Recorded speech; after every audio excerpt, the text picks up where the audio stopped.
პარლამენტის წინ არ არის აუცილებელი მოხდეს რევოლუცია, მოედანზე მოხდა ეგრე, თავისუფლების მოედანზე მოხდა უკრაინაში და ეს ბრძოლა კონკრეტულად პარლამენტის წინ არ არის ესე განსაზღვრული. კონკრეტული ლოკაცია უნდა ავიღოთ და გავამაგროთ წინასწარ რა.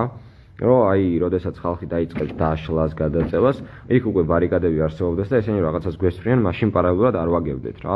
სასურველი იქნება, რა თქმა უნდა, რა ქვია იმას, მავთუხლართები რა. იმიტომ რომ მაგათი გაჭრა გარღვევა ძალიან რთულია. ჩვენ ამდენიმე ფარი ავაწყეთ, ფარით ამ ფარზე რო გქონდა აქცია და იქ დეტალურად ვასწავლეთ და ვაჩვენეთ, მაგრამ თუ საჭიროა ხელახლა გაჩვენებთ თვალსაჩინოდ როგორ უნდა ავაწყოთ რა.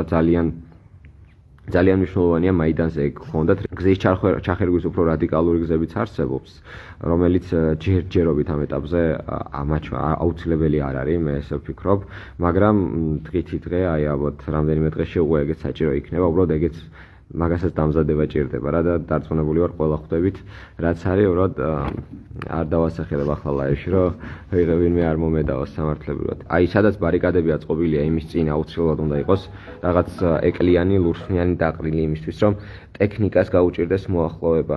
უკრაინაში იყენებდნენ ზეთს, ნებისმიერ ზეთს, რა ქვია, მანქანის ზეთსაც, ჩვეულებრივ საკვებზეთსაც, ბოთლებში ჩაასხამდნენ და ყრიდნენ. კამერები რო არის, რაიმე უნდა მოუფიქროთ. უნდა დავფაროთ ის კამერები, თორემ შემდგომ ძალიან დიდ პრობლემებს ქმნიან. ქაფით შეიძლება დაფარვა, საღებავის ის რა პეინტბოლის იარაღითაც შეიძლება დაფარვა, აუცილებელი არ არის მოტეხვა. თავდასხმას რაც შეეხება, ეს იყო თავდაცვის მეთოდები. თავდასხმას რაც შეეხება, ძალიან მნიშვნელოვანი გამოდგა პიროტექნიკა. ოღონდ საჭიროა უფრო დიდი სახის, რადგან პატარა უფრო ვიზუალური ეფექტის არის. პიროტექნიკა შეიძინეთ ინდივიდუალურად. რადგან ვიღაცამ რო ასე ჯგუფურად დაიწყო შეძენა, ეგრევე სისხლის სამართლებრივი პასუხისმგებლობა და ეგრევე აიყვანენ და ქვები რა თქმა უნდა რა, როდესაც თავდასხმაზე გამოდიან ერთადერთი ვარიანტი არის ქვები. ჩვენ ამას ახლა ვეცდებით ჩამოვწეროთ